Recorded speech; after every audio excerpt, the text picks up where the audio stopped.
Hello friends, SM academy या YouTube चॅनलमध्ये आपल्या सर्वांचं मनपूर्वक स्वागत. आजच्या व्हिडिओमध्ये आपण how to read a short story याच्या जे एलिमेंट्स बघतोय त्यामध्ये आपण नेक्स्ट पार्ट कंटिन्यू करणार आहोत. त्यापूर्वी तुम्ही चॅनलवर नवीन असाल आणि चॅनलला अजूनही सबस्क्राईब केलेलं नसेल तर सबस्क्राईब करा, जेणेकरून तुम्हाला व्हिडिओचं नोटिफिकेशन वेळेत मिळेल आणि व्हिडिओ लवकरात लवकर बघता येईल. ठीक आहे. आणखीन एक गोष्ट, जर तुम्ही यापूर्वीचे व्हिडिओ बघितले नसतील तर बघून घ्या. ते बेस आहे, त्याच्या पुढेच हा भाग कंटिन्यू आहे, तरच तुमच्या लक्षात येईल. आतापर्यंत आपण काय बघितलेलं आहे की शॉर्ट स्टोरी म्हणजे काय आणि elements of a short story. Last व्हिडिओमध्ये आपण बघितलं कॅरेक्टर्स, टाइप्स ऑफ कॅरेक्टर्स आणि प्लॉट आणि पार्ट्स ऑफ प्लॉट. बरोबर आहे. कॅरेक्टर्समध्ये आपण बघितलं होतं की मेजर टाइप्स किती आहेत? 6 आहेत. Protagonist, antagonist, static, dynamic, round, flat. त्या व्यतिरिक्त major, minor character, positive, negative character. आणि प्लॉटमध्ये बघितलं होतं 5 पार्ट्स, त्याच्यामध्ये इंट्रोडक्शन किंवा exposition, rising action, climax, falling action आणि रिझोल्युशन किंवा एंड ऑर कन्क्ल्युजन. ठीक आहे.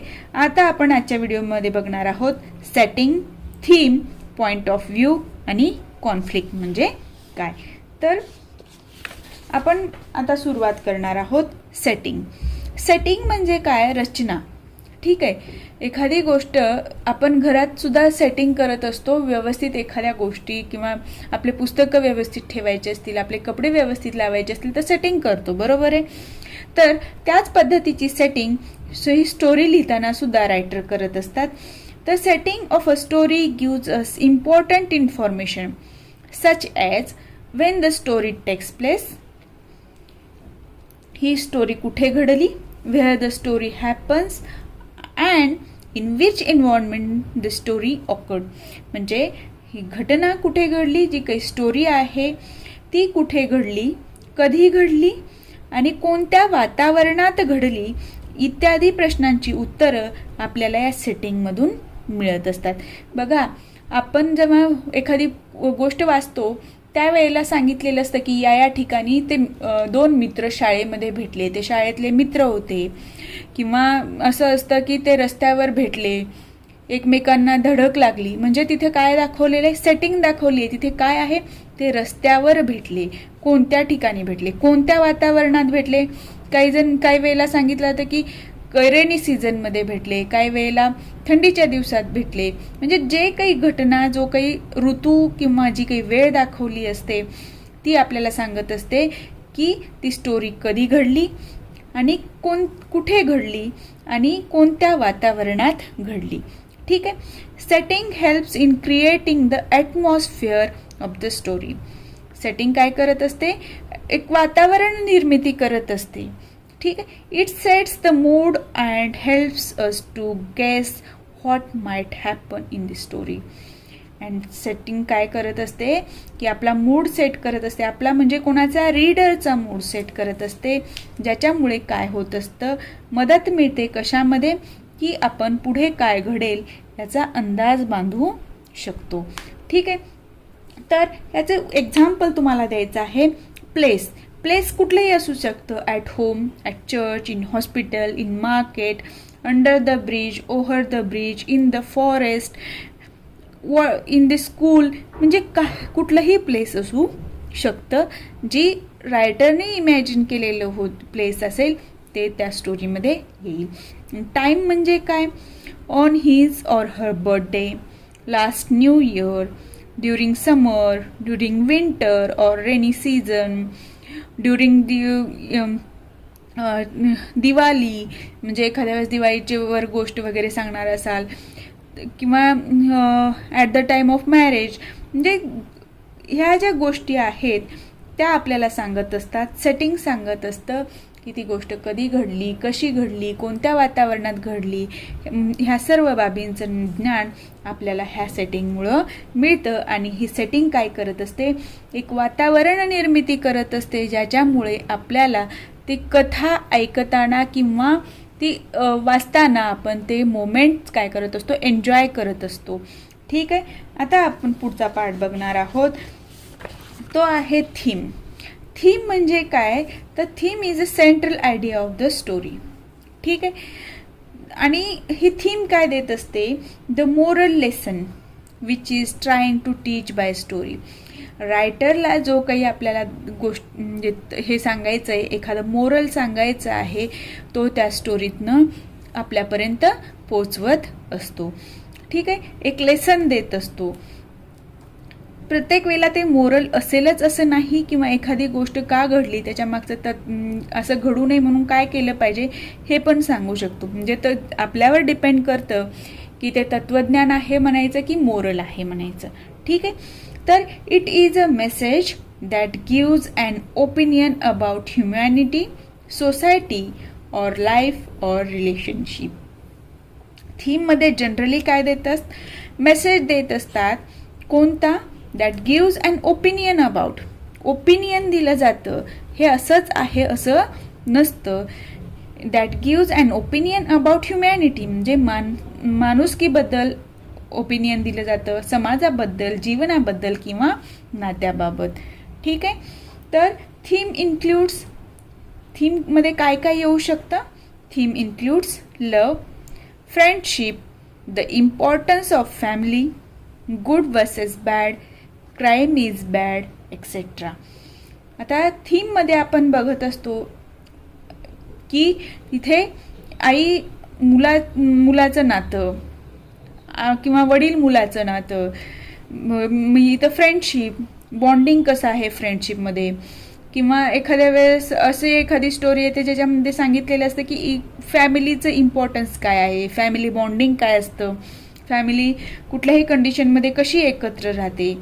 गुड वर्सेस बॅड म्हणजे दोन्ही घटना त्यामध्ये दाखवलेल्या असतात त्या स्टोरीमध्ये, चांगली घटना आणि वाईटही, त्याच्या कॉन्सिक्वेन्सेस म्हणजे एखादी हे दाखवलेलं असतं आणि आपण त्याच्यामधून ठरवत असतो की चांगलं केलं तर चांगलं होतं, वाईट केलं तर वाईट होतं. म्हणजे इथे काय, good versus bad. Crime is bad, गुन्हा करणे हा हे चांगलं नाही आहे, वाईट आहे, हे जे काही सांगितलं जातं ते सर्व काय कशामुळे आपल्याला समजतं, थीममुळे. आणि ही थीम आपल्यापर्यंत पोहोचवण्यासाठी स्टोरी रायटर काय करत असतो, कॅरेक्टर्स घालत असतो, प्लॉटिंग करत असतो, सेटिंग करत असतो, ॲटमॉस्फिअर क्रिएट करत असतो. आणि ह्या सर्व गोष्टींच्या मदतीनेच आपल्याला तिथे थीम आपल्या लक्षात येत असते. लक्षात आलं. म्हणजे प्रत्येक स्टोरीचं सेंट्रल काय असतं, सेंट्रल म्हणजे अट्रॅक्शन काय असतं, तर थीम असते. जो काही मेसेज द्यायचा आहे तो म्हणजे काय आहे, थीम आहे. लक्षात आलं. तर थीम नंतर जो एलिमेंट आहे शॉर्ट स्टोरीचा तो आहे पॉइंट ऑफ व्ह्यू. ठीक आहे. पॉइंट ऑफ व्ह्यू म्हणजे तुम्हाला मी सांगितलं दृष्टिकोन. तर आता दृष्टिकोन वेगवेगळा, प्रत्येकाचा वेगवेगळा दृष्टिकोन असतो. तर हा इथे कसा आहे, तर ती गोष्ट कोण सांगते यावरून इथे पॉइंट ऑफ व्ह्यू ठरत असतो. This refers to who tells the story and how they tell it. This refers to who tells the story. काय आहे, who tells the story and how they tell it. आणि ते कसे सांगतात. या गोष्टी कशामध्ये येतात, पॉइंट ऑफ व्ह्यूमध्ये येत असतात. आता ह्या पॉइंट ऑफ व्ह्यूचे दोन पार्ट आहेत किंवा दोन प्रकार आहेत, third person point of view आणि first person point of view. आता थर्ड पर्सन म्हणजे काय, त्रयस्थ व्यक्ती, हे आपल्याला माहिती आहे.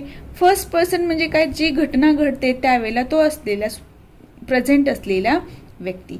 तर थर्ड पर्सन पॉइंट ऑफ व्ह्यूमध्ये काय होत असतं, the narrator can tell the story.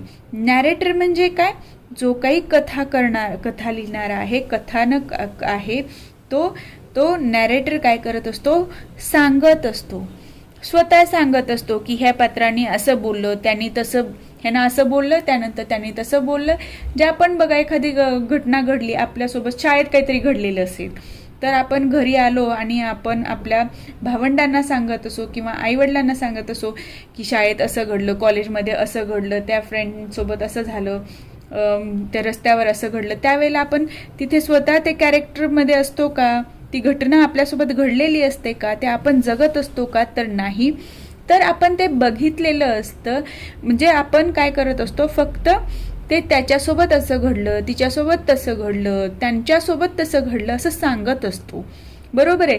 म्हणजे इथे आपण प्रत्यक्ष पार्ट घेत नाही, फक्त जे काही घडलेलं आहे ते आपण काय करत असतो, नॅरेट करत असतो, म्हणजे सांगत असतो.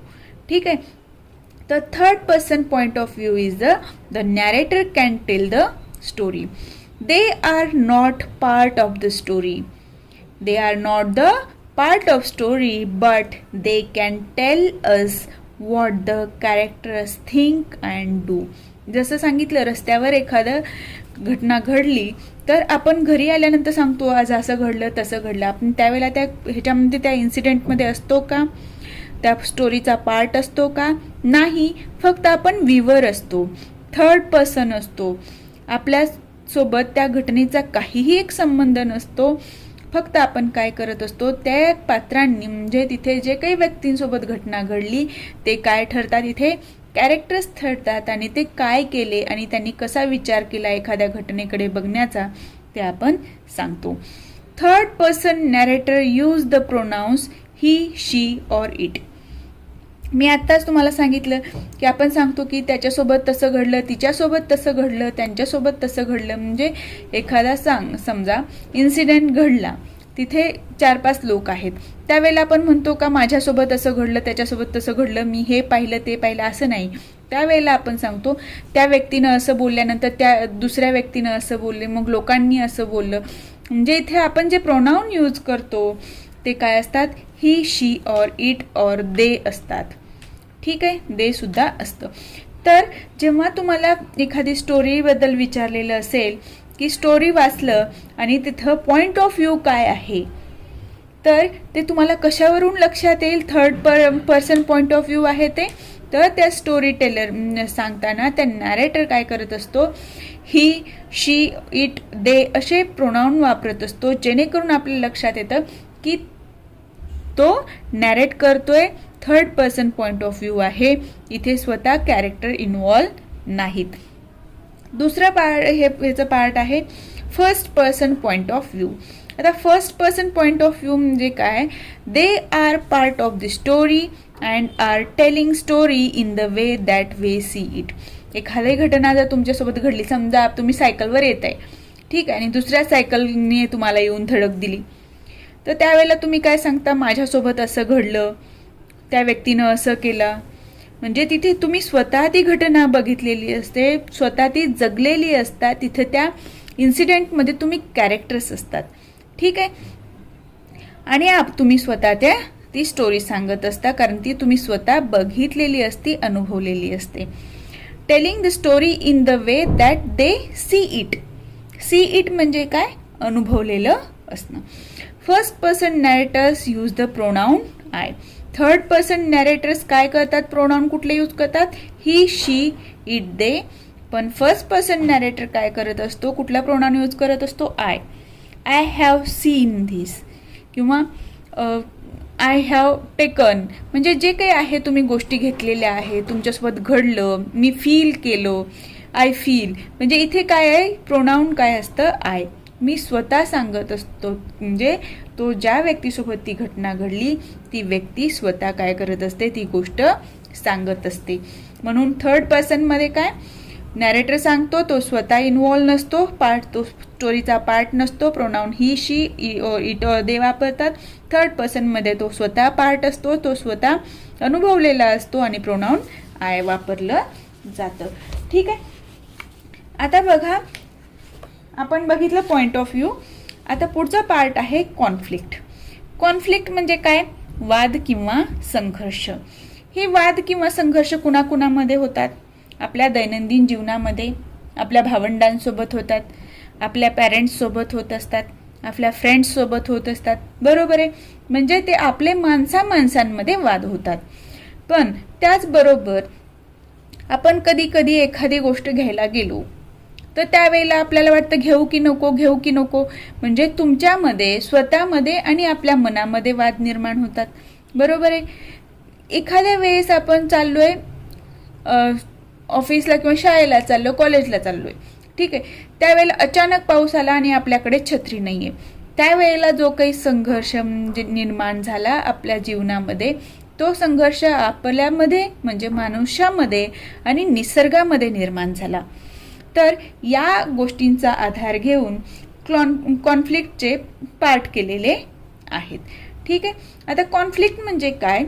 Conflict is the problem which the main characters try और नीड टू सॉल्व इट. काय करत असतं मेन कॅरेक्टर शॉर्ट स्टोरीचं? ते सोडवण्याचा प्रयत्न करत असतं किंवा त्याला सोडवणं अत्यंत गरजेचं वाटतं. Types, there are 2 types of conflict which first one internal conflict and second one external conflict. आता इथे इंटरनल कॉन्फ्लिक्ट म्हणजे काय? आंतरिक संघर्ष. आणि एक्सटर्नल कॉन्फ्लिक्ट म्हणजे काय? बाह्य संघर्ष. तर आंतरिक संघर्ष आणि बाह्य संघर्ष म्हणजे काय ते बघूया. Internal conflict and external conflict. तर इंटरनल कॉन्फ्लिक्ट म्हणजे काय असतं? इट इज कॉज्ड और created by characters on weakness और लिमिटेशन्स. म्हणजे इथे कॅरेक्टरच्या स्वतःच तो प्रॉब्लेम क्रिएट करत असतो. ते कशामुळं प्रॉब्लेम होतो? तर त्याच्या वीकनेसमुळं किंवा लिमिटेशन्समुळं.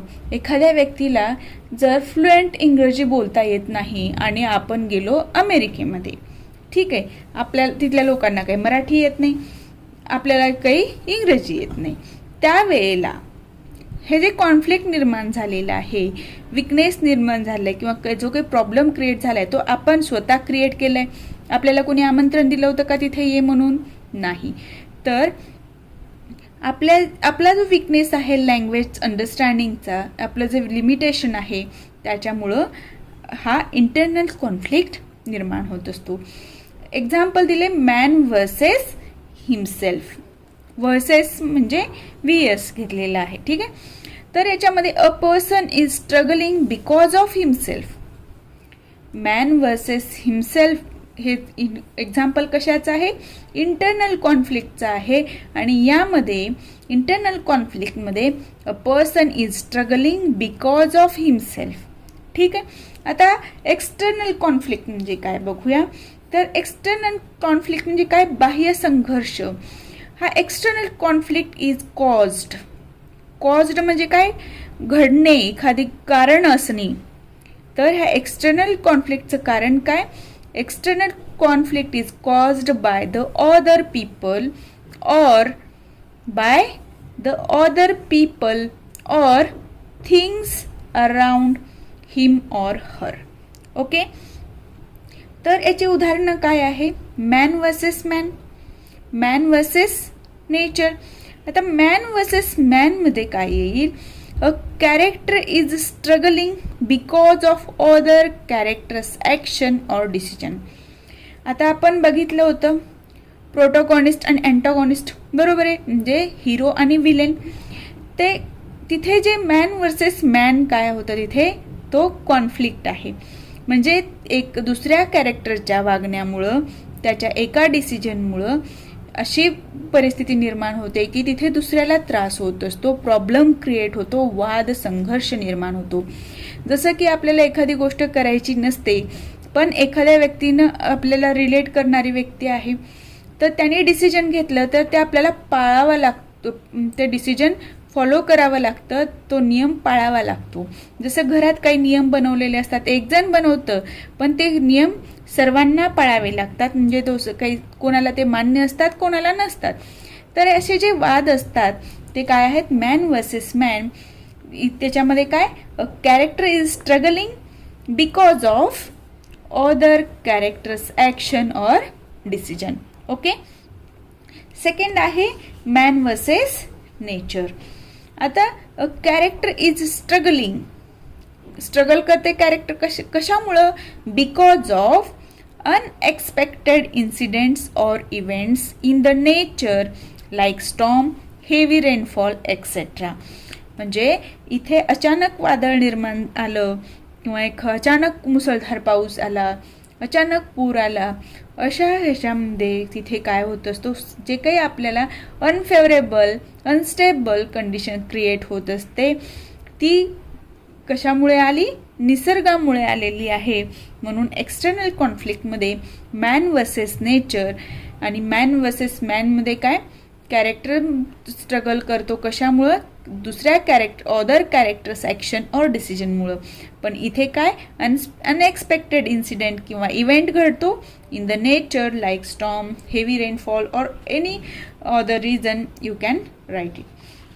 नेक्स्ट आहे कॉन्फ्लिक्टचं last part, man versus society. आता मॅन वर्सेस सोसायटी म्हणजे काय?